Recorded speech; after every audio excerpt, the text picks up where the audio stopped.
Please join us in giving special thanks to our family of patrons: Storyfolk Paul Jackson, Christy Carson, Sean Powell, Shawnee Basket, and Selena Vokenhauer. Thanks to their support, the stories keep flowing. You're listening to Lore and Legend, tales from our mythic past.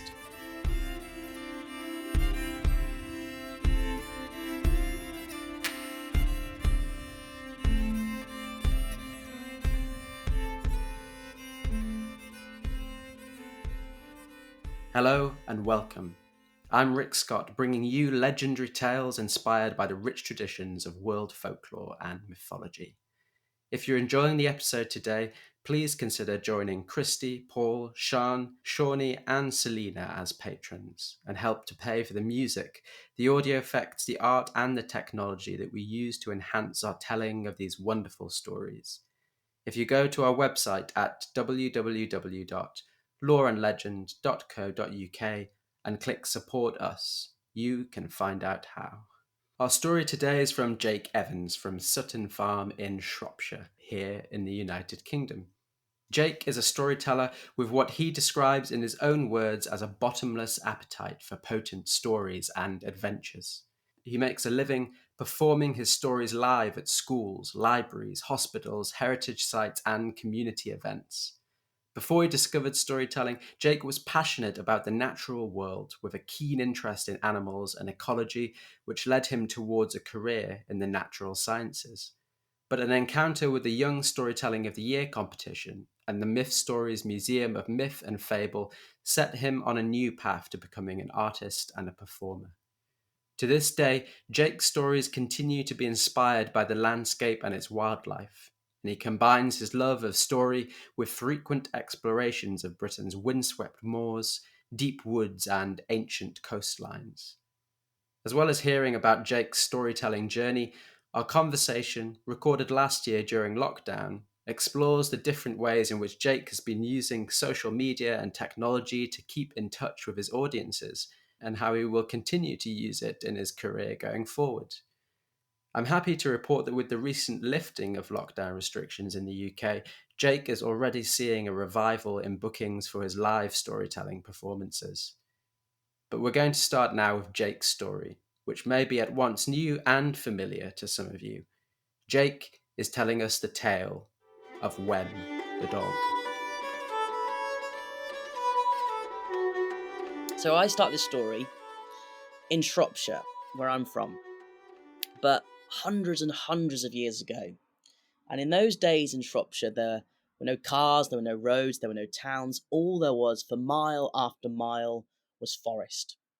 And if you stood on top of one of the Shropshire hills and looked out towards the horizon, it looked like a green carpet in every single direction. Now, in the middle of this forest, there lived a hunter, and his name was Roden. And he lived in a small wooden hut with the rest of his family.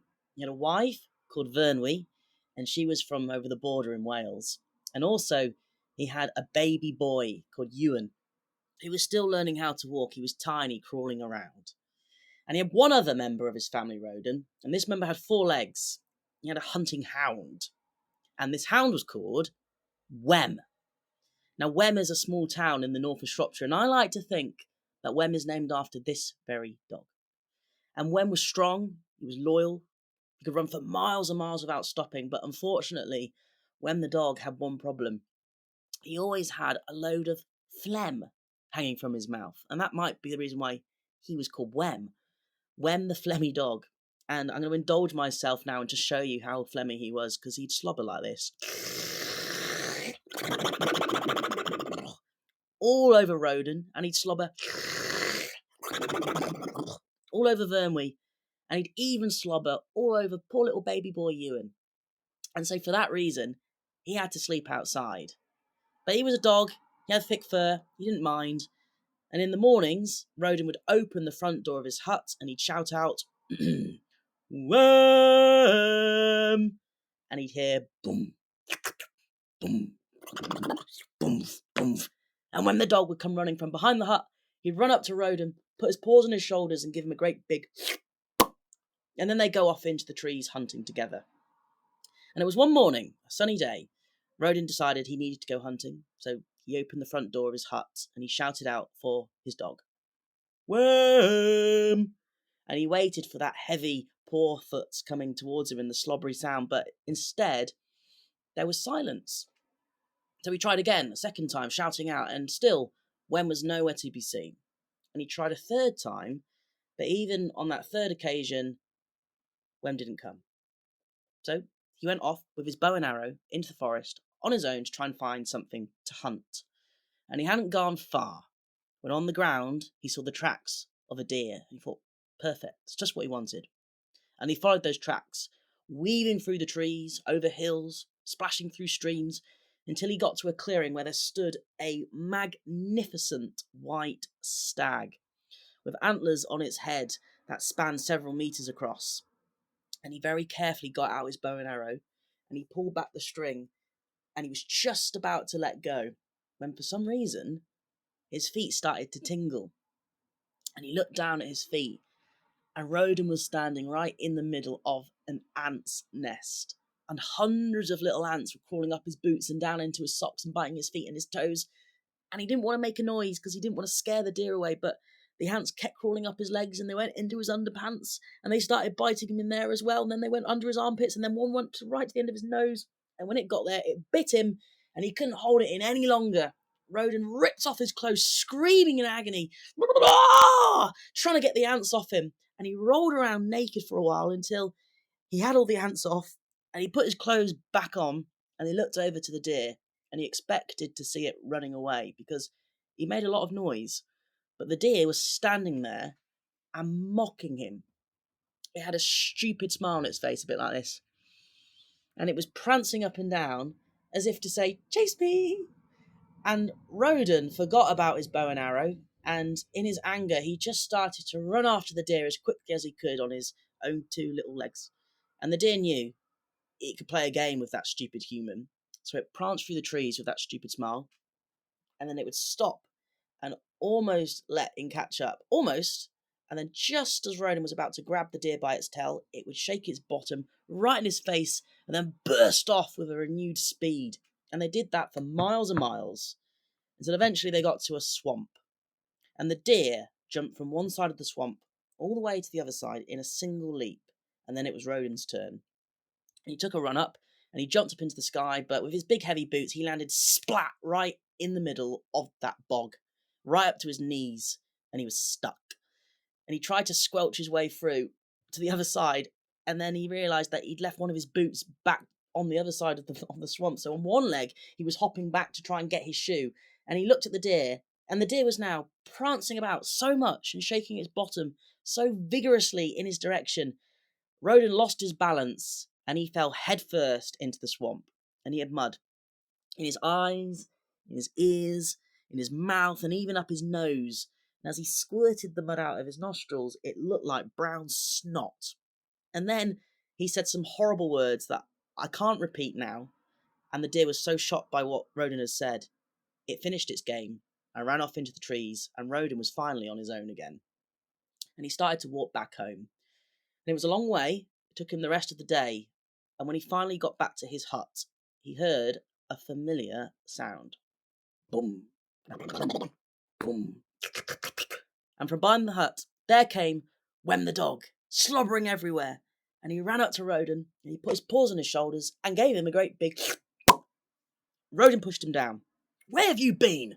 There was a stag today that I needed your help catching. What have you been doing? And then for the first time, Rodin looked properly at Wem's face, and he realised to his horror that Wem's jowls were stained red with blood. And a horrible thought crossed his mind. What if Wem has hurt my son? And he rushed inside of his hut, and the scene that met him was one of absolute carnage. The chairs were smashed, the table was destroyed, the curtains were all ripped, and everything was covered in blood, even the baby's blanket in the corner of the room. And so Rodin grabbed Wem by the scruff of his neck, and he got out his hunting knife, and he looked down at the dog. You monster! You killed my son! And he was just about to plunge that knife into Wem's heart, when out the corner of his eye, the blanket, it moved. So he dropped the knife and he let go of Wem, and he went over to the blanket and he lifted it up, and there he found his baby boy Ewan without a single scratch on him. He was fine, unharmed. And he picked him up like this, and now Roden was really confused. Where did all the blood come from? What's happened? And that's when he saw that the back door of the hut was also just slightly ajar, with another trail of blood leading out of it. And he went to the door and he pushed it, and there he now found the body of a huge wolf with yellow eyes, long teeth, long canines, and a bite mark in its neck. And now finally, Roden realised what had happened, because that morning, Wem the dog had smelt the wolf prowling around, and he knew he was going to have to stay behind and protect the family. And that's what he'd done on his own. He'd fought off the wolf, killed it, and saved the baby's life. And so, from that day, Roden and Wem the dog were even firmer friends. And he learnt that sometimes before you act and make a mistake, like he almost did with his own best friend Wem the dog, you should stop and take a deep breath and think.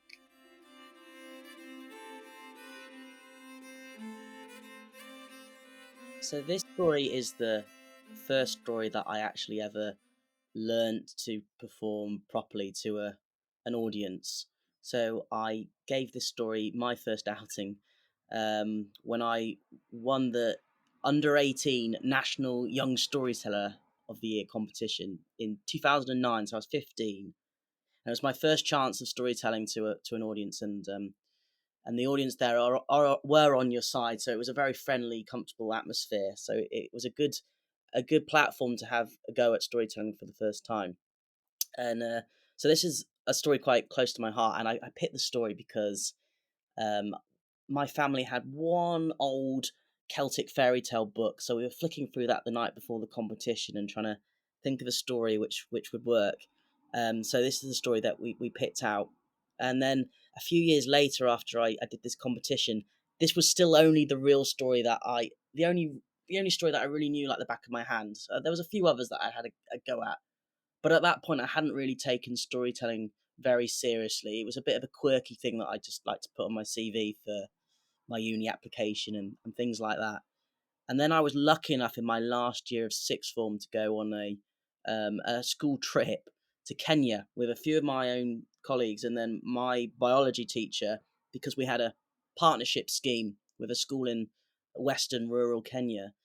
And when we handed out a lot of the PE equipment and maths kit and things like that, and all the reason why we're there, the real purpose for visiting the schools, there's a bit of awkwardness, a bit of definite a bit of an awkward atmosphere, because it's like, well, what do we give now? Like, it was all a bit stilted and a bit odd. And so I suggested to my biology teacher, why don't I try telling the Africans a story? Because I know one story really well. I'm confident enough to give it a go. And he said, oh, if you want to, just go for it then. I'm sure they'd listen. And for them, for the Kenyans, it was a bit of a novelty, definitely seeing a Westerner performing something that was quite different from what they expect Western people to be doing, because usually in their eyes, in this rural part of Kenya, they didn't really see white people at all, let alone telling stories and being exuberant and really having fun and making strange noises. And the reaction I got back from the Kenyans from telling that story, because there were maybe a couple hundred kids watching, was so amazing.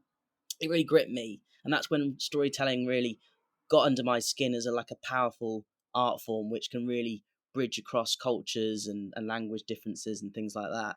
So this is the story that I told to the Kenyans as well. So that's why it's got like a special place in my heart.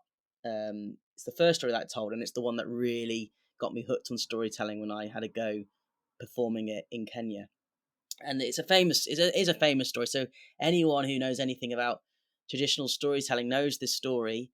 But I have twisted the ending slightly from how I used to tell it. So hopefully the purists that know this story aren't too upset about my little tweak at the ending. It's the legend of Beckgelet, and usually it has a tragic ending.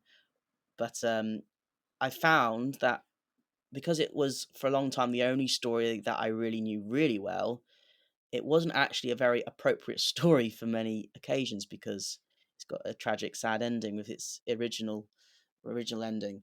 So I twisted at the end, and I know that the story loses quite a lot of its power and its punch by changing it. But it's such a good story. It's still got a good message and moral to it, but it does lose a little bit of its potency with making it a little bit more child friendly. But for a while, it was one of the only stories that I had in my repertoire. So it was a shame that I couldn't use it more often. But I could understand why with some storytellers they would sort of bristle at me changing it so obviously at the end. Yeah, first question then. Why are you passionate about storytelling? What is it that attracted you to it? Well, what first attracted me to storytelling was just the desire to perform, really.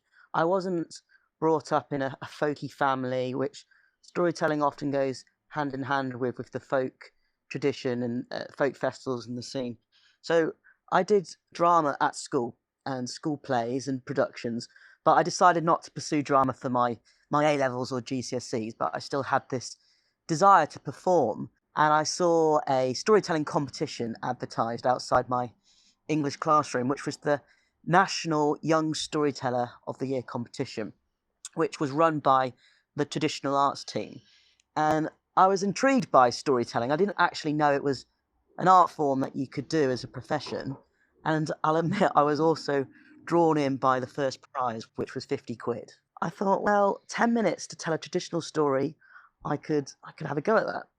So I went along to the competition, and I suppose with a big chunk of beginner's luck, I chose a good story which the judges liked, and I managed to win. So my eyes were open to this world of traditional storytelling then. So at first, I just liked performing and I suppose being in the limelight. But then, obviously, as I got more into the storytelling and into the art form, I found out all the depths of stories, of the things you can learn, and the morals and the connections you can have with your audience, and that's what I'm passionate about now when I do my work. And but at first, I must admit, it was just the desire to perform to people and have fun, and now it's become more of a deeper passion for me, a vocation. How many of the young storyteller competitions did you go to? Because I actually think that I saw you at one of those competitions when I was in Birmingham, but I'm not sure if it was the first one. I actually went to several because the platform of the competition was just a really good opportunity to tell a story to an audience of people that are friendly and on your side. And it's and when you're learning stories, and you can't practice really at home, as you know, you the only way you can really learn how to tell a story well is with an audience. And the competition was a good platform with people who were going to be encouraging. And so I went to the competition every year for I think 6 years or five in a row, Hmm. and just because I enjoyed the experience and I liked listening to other stories from other storytellers, but also there was the incentive of it was a competition as well, and I enjoyed, of course, the goal of trying to win the competition every year. But more than that, it was just a really lovely atmosphere and a good opportunity to practice stories with an audience who are going to be sympathetic. When you're learning your trade or when you first get going with storytelling, it's quite nerve wracking. Yeah, it can be quite Mm, difficult, can't it? I think that puts a lot of people off getting into it because it's not. You need an audience to be patient to listen to you, and it can be quite awkward to ask just one or two people, a family member, to listen to you tell a story for 20 minutes. I find with a bigger audience, I feel more confident than with a small audience or a few people. It gives me more license to be more theatrical and over the top, and it doesn't seem so ridiculous.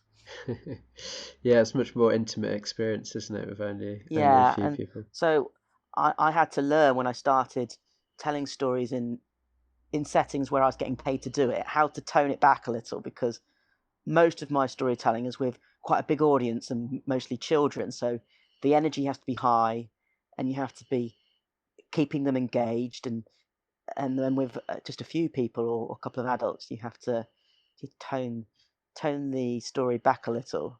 What is your storytelling style? What kind of stories do you tend to pick? You've already said what kind, like a lot of your work's aimed at kids and schools.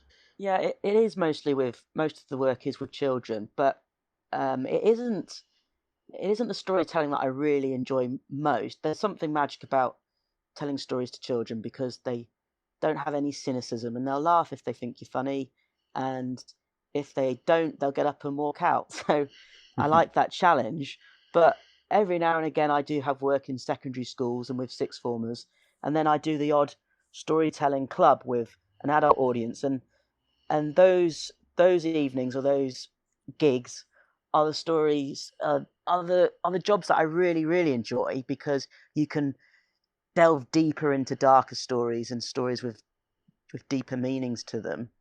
And I tell folk stories and myths and legends and things I've heard from other storytellers, but I do often mix in historical stories as well. So I do quite a long piece about the polar explorer Ernest Shackleton, which, so it's not a traditional tale, but it's so incredible it could almost be a fairy tale. The experiences that some of these polar explorers went through.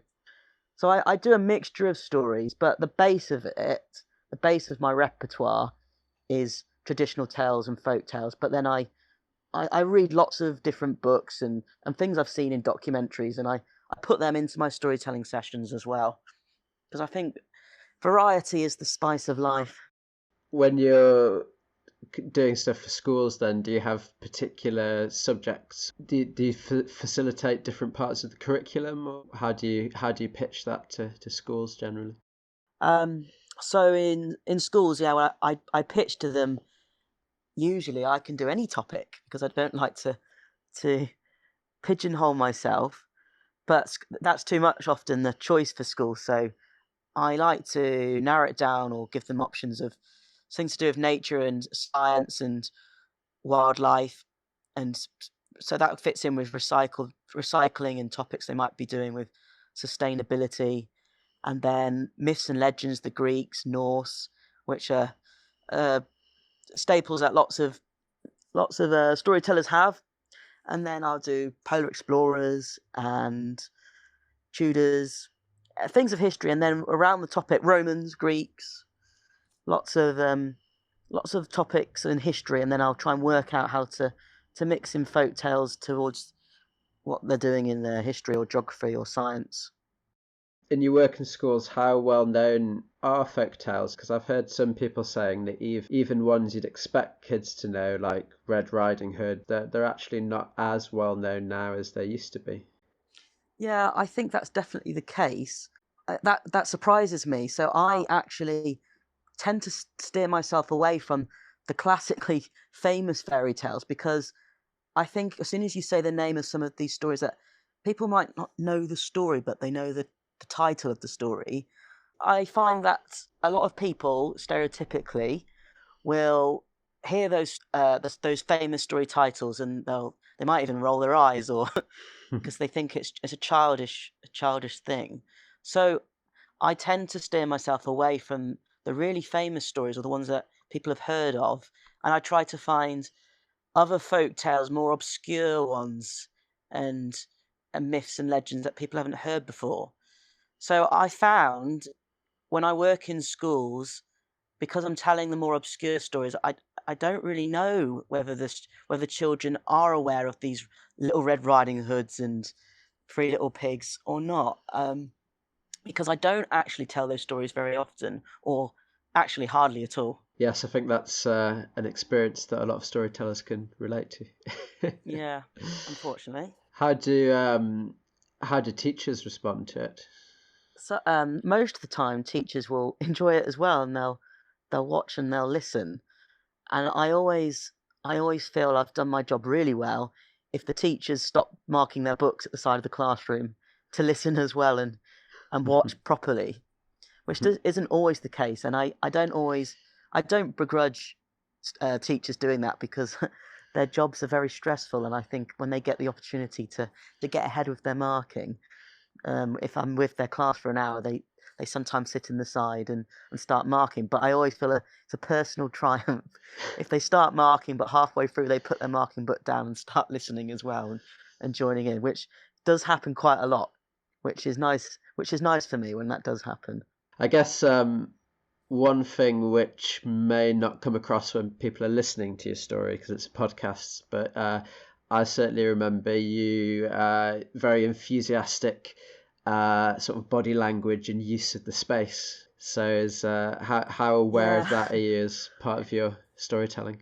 Yeah, I'm quite a physical performer, so I like having fun with stories. I like moving around, and with children, I think being quite exuberant and energetic helps them stay engaged with the stories. I think probably as I get a bit older, or as I get more mature with my storytelling, I might not have to rely on physical humor and slapstick things quite as much, and I can rely on just having good stories to keep people engaged. But at the moment, I really enjoy dancing around and making silly faces and making silly noises of different animals. So I'm not going to stop storytelling like that yet. I suspect that many performers, myself included, don't feel very free to actually engage in all that kind of stuff. So, to a sense, I think that it's very good for a storyteller to be able to unself-consciously contact that side of things. That's my natural style, being quite physical, and I think you've got to be careful not to overdo that and move around too much. I mean, storytelling is subjective. Everyone has personal tastes of storytellers that they like, and different styles. And some people might like watching a storyteller being quite still and controlled. But you got to just stay true to yourself, haven't you? So I'll never be a storyteller who could sit down for a whole hour on a chair and do minimal movements and gestures.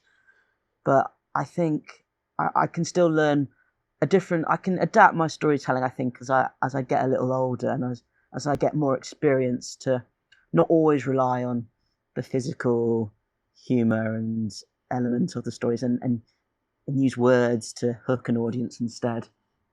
What's your kind of ideal story then to work on? Have you got any sort of projects that you really want to tackle? Or I've got several ideas of like a big piece, but there's not really any driving incentive for me to spend hours and hours working on a show, because at the moment that's an hour long piece with a big epic story. It's not really appropriate for most of the storytelling that I'm doing. Most of the storytelling is in National Trust places or in schools, where episodic 10-minute, 15-minute stories are the right stories to tell. So I haven't really got any big project on the go. However, I'm interested in lots of flood myths, and if I was commissioned by a festival or somewhere to do a longer show with more of a adult audience, or just solely for adults, aimed at adults really instead of children, yeah, working out how to tell myths and legends in a way that's relevant for people today, or relevant to make it more mainstream, to cross over into an audience that might not be very familiar with storytelling. So, and I think climate change is a huge issue, of course, and I think a lot of flood myths were inspired by real events in prehistoric times, with the Ice Age finishing and glaciers melting, and there were scientists have worked out, haven't they? There's evidence to show there were cataclysmic floods across different parts of the world when the ice caps melted, which I think is quite. It's a good sign that that's what inspired lots of these flood myths. So I'm interested in maybe piecing together 3 or 4 flood myths from different cultures, putting it into a show, linking on to climate change today and the challenges that we might face over the decades coming up.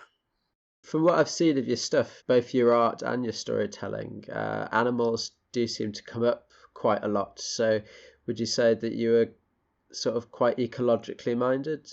Yeah, my my first dream job before I left school was to become a zoologist. I actually went to university to study zoology. I'm very interested in animals and the natural world, but it wasn't really until I started studying zoology that I realised that I wasn't cut out to be a scientist. My interest in zoology is broad, and I didn't want to focus on one area really specifically, which is what scientists have to do when they get to their third years with dissertations, and then in their careers after that they'll have to focus even more intensely on some area of animals or wildlife. So at that point when I was at university, I was really quite depressed because I didn't really know what I wanted to do then. I'd spent all my years of school and sixth form with this goal of going to university to study zoology. And then when I started doing it, it was like a punch in the gut, and I felt like I'd chosen the wrong thing to do. I hated the time in the labs and doing the maths and the statistics. And I was aware that I was going to have to do that when I signed up to apply to university, but I wasn't quite prepared for how much statistics there would be, and which was a bit naive. And also, I thought maybe the lectures or the stuff that I was learning and other elements of the course would be enough to outweigh the maths that I knew I'd have to do, but it wasn't. Mm. Deep down, I'm an arty person instead of a scientist. But luckily, at that point, I found out about storytelling, and I'd started doing a little bit of part-time work with storytelling. So I knew there were professional storytellers, and I thought, well, I'll throw my lot in with storytelling, and I'll give that a go, and I'll try and mix in stories with animals and nature, and I can inspire children in a different way to appreciate the natural world. So, yeah, lots of my stories have animals in them, and at the end of the storytelling sessions in schools, I'll say to children, which bits do you think are true, or which bits do you think are made up or exaggerated, to talk about the story afterwards, so we can discuss what parts of the story are fantastical and what parts are real. And I'll try and mix in facts as well for them to choose and pick out. It gives me a structure. It gives me a purpose for telling the stories as well. Yes, I recognise that. I'm more of a storyteller and more of a creative and a curator of history than I was a careful, analytical, historical mind. So, what is the life of a storyteller like then? Well, I enjoy it immensely. I always enjoy going to work, which is a real privilege for me. And people say to me quite often, "Oh, you're so." They say they admire me for doing something that I love, but I can't see how people can do a job every day that they don't enjoy. And I've just got full admiration and respect for people who go to work and do the same thing every single day. And I hate routine. I'm terrified of boredom. So the storytelling job that I've carved out for myself, it always keeps me on my toes. I go to new places, meet loads of new people, and it staves off the boredom. So I go to schools a lot, and birthday parties, and sometimes hospitals. The strangest gig I've had is in a prison, Stoke Heath Prison. The family liaison officer at the prison, she had seen me with her own children storytelling at some festival, or I think, or something like that, and she organises at the prison days when the families come to visit their parents, or the fathers really, and the fathers that are going to be soon released from prison, and they're trying to foster a good relationship with their families, because if they've got a good relationship with their kids, then they're significantly less likely to reoffend when they get out of prison. So they try to put on every now and again a day in the waiting room, the meeting room, which is quite a big space for dads to interact with their kids and do an activity, and it might be art, or I think they'd had a magician come in. So this liaison officer booked me to do storytelling, which was a challenge in the prison. It didn't go badly. It was a bit of a strange atmosphere, but I think I think it's always a strange atmosphere in the waiting area or the meeting room of a prison. Yeah. Children enjoyed it, but as you could imagine, the dads were reluctant to take part. They weren't really interacting. They held back a little. As a relatively young storyteller, one of the things that I've noticed is that also that I'm kind of interested in is how new technology is kind of interacting with the storyteller's life. You do sort of a tour of different sites to do with King Arthur, and you were live streaming those? So that project was funded and organised by the museum Myth Stories.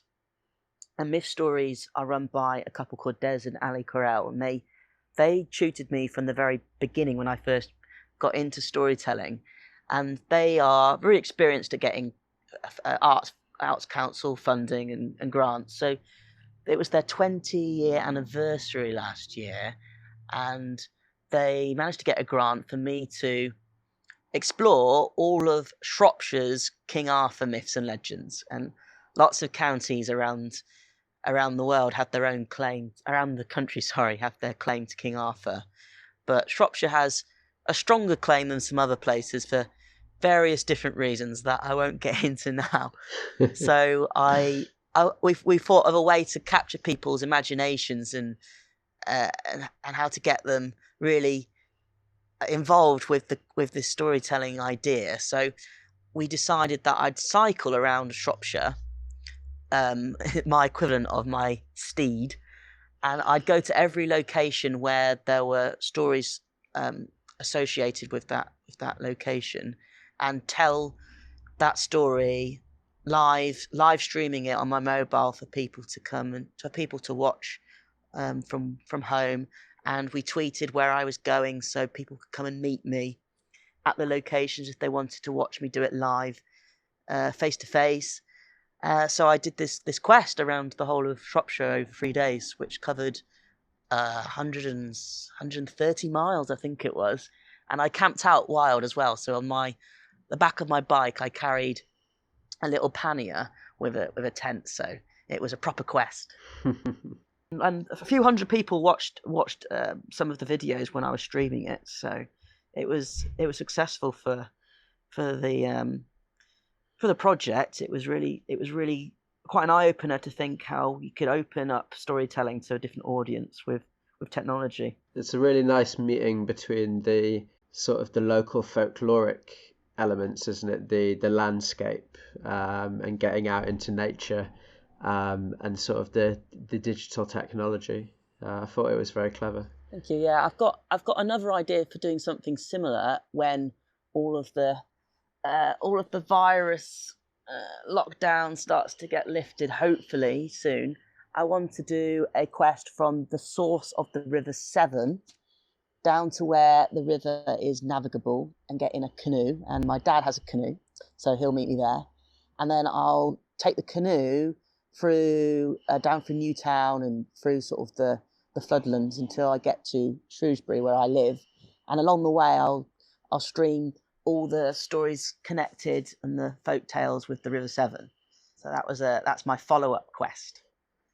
Do you think that sort of live streaming and online followings are kind of like an untapped area for storytellers at the moment? I think it's a good question, because I think that the people that are watching my live streaming, the only reason why they're doing that is because they've watched me do it live. And they know how good the storytelling can be when they're there face to face. I'm not sure whether really that when people are watching through a screen, the storytelling, it can work, and you can do it quite fluidly, and yeah, you can tell a story through a screen well, but the magic is lost. And I think a new audience to storytelling, they're not going to get hooked by watching live stream. They need to watch it live. So I think you've got to. I think it's a good question whether the live streaming and the storytelling can really reach a brand new audience and drag other people in, or whether it's just a bit cheesy or cold when you're doing it through a screen. Do you know what I mean? Do you understand? Like, because you can't react to people. You can't react to people who are listening when you're telling a story through a screen. Yeah, storytelling is a two-way thing, because you react and you change the tone of the story to your audience. So I think it can be a useful tool, the live stream.